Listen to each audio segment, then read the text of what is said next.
చంద్రుడి గురించి తెలుసుకునేందుకు ప్రపంచ దేశాలు ఎన్నో ప్రయోగాలు చేస్తున్నాయి. India, China, Russia, America, Japan వంటి దేశాలు జాబిల్లిపై ఆక్సిజన్ ఉందా లేదా అనేది కనుగొనేందుకు అనేక రాకెట్స్ లాంచ్ చేశాయి.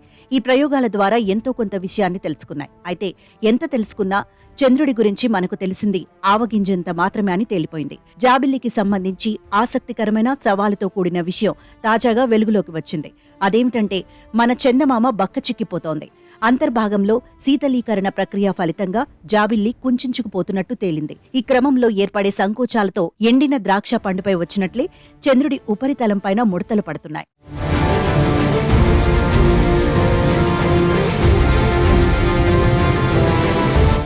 సాంకేతిక పరిభాషలో పీడన భ్రంశంగా పిలిచే ఈ ముడతలు ప్రాథమికంగా చంద్రుడి భౌగోళిక స్వరూపాన్నే మార్చేస్తున్నాయి.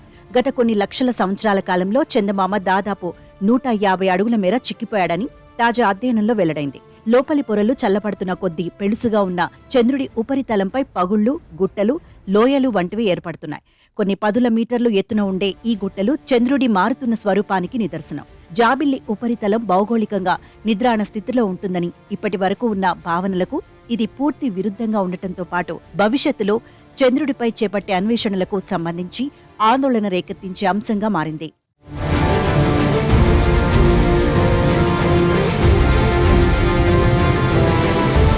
తాజాగా ఏర్పడిన పగుళ్లు చంద్రుడి ఉపరితలం నేటికీ చురుగ్గానే స్పందిస్తోందని చెప్పడానికి ఒక సూచన. వీటి కారణంగానే జాబిల్లి ఉపరితలంపై తరచూ ప్రకంపనాలు వస్తున్నాయని శాస్త్రవేత్తలు విశ్లేషిస్తున్నారు. ఈ చంద్రకంపాలను ఎదుర్కోవాల్సి రావడం వ్యోమగాములకు అదనపు సవాలుగా మారుతుందని హెచ్చరిస్తున్నారు.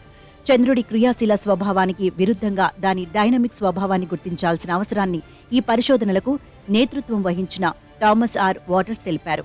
ఈ కారణంగానే చంద్రుడి ఉపరితలంపై బలమైన ప్రకంపనలు వస్తున్నట్లు తమ అధ్యయనంలో తేలిందని వివరించారు. భవిష్యత్తు లూనార్ మిషన్లతో పాటు చంద్రుడిపై కాలనీల ఏర్పాటు గురించి చర్చలు సాగుతున్న నేపథ్యంలో అక్కడి ప్రకంపనాలపై మరింత లోతైన అధ్యయనం చేయాల్సిన అవసరం ఉందని థామస్ అభిప్రాయం వ్యక్తం చేశారు.